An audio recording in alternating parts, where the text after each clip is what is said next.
dañoo jëm ci élection yoo xam ni coow lu bëree bëri dina am yow en tant que président de la république nga xam ni constitution bi daf la dénk stabilité réew mi maanaam jàmm réew mi lan nga nar a def lan nga xalaata def pour que comme ñi la jiitu woon élection yi di ñëw jaar ci yoon ci calme yi ñu koy waxee ki gagné ñi ñu gagné félicité ñi ki gagné loolu mooy sama. jërëjëf Cheikh Yérim laaj bu am solo la ñaareel bi gëm naa ni Sénégal suñu système électoral du système boo xam ne mën nañ ko jalgati nekkoon na ministre de l'intérieur opposition bi da doon woy waru ko nekk parce que dafa far muy débat boo xam ne amul sens muy débat boo xam ne amul sens gouvernement la bokk gouvernement bi dafa am président bu ko jiite bokk ci parti premier ministre am bokk ci parti donc buñ taxawee ne ministre de l'intérieur wala bokk ci ay waxu caaxaan 2012 dafa am yow loo waxoon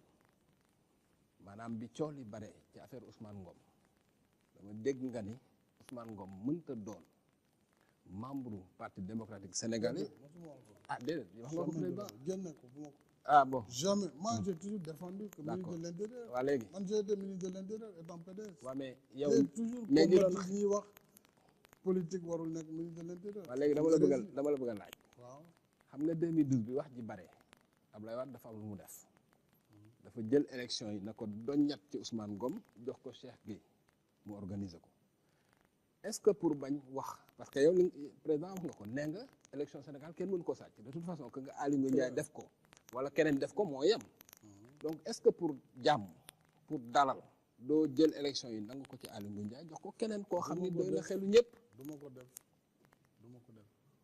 parce que gisuma lu tax ma war ko def xam nga man nekkuma fi aussi pour di satisfaire ay désiru ay nit je suis pas là pour ça loolu aussi dafa war a leer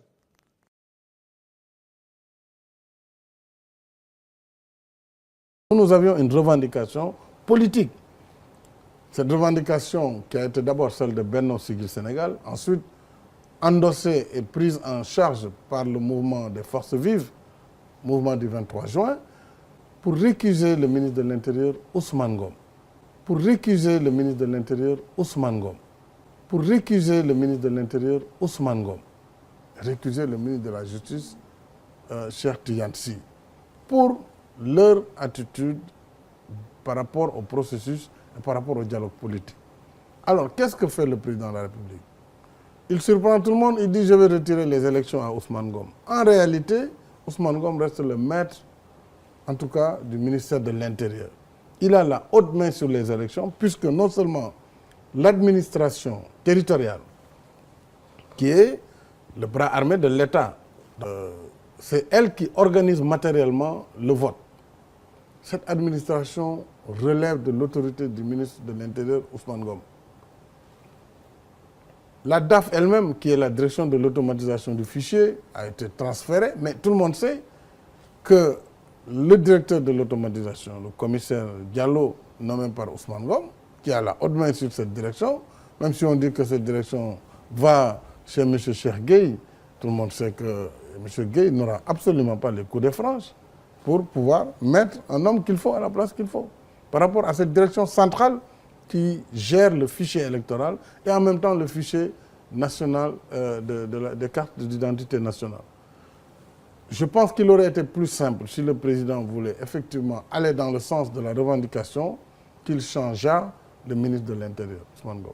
C'était plus simple. Il a une position où il peut continuer à servir la République et la nation tout en créant un climat d'apaisement. Mais là, c'est un non-événement, c'est une diversion, j'allais même dire une farce de mauvais goût, puisque nous ne sommes pas là pour jouer.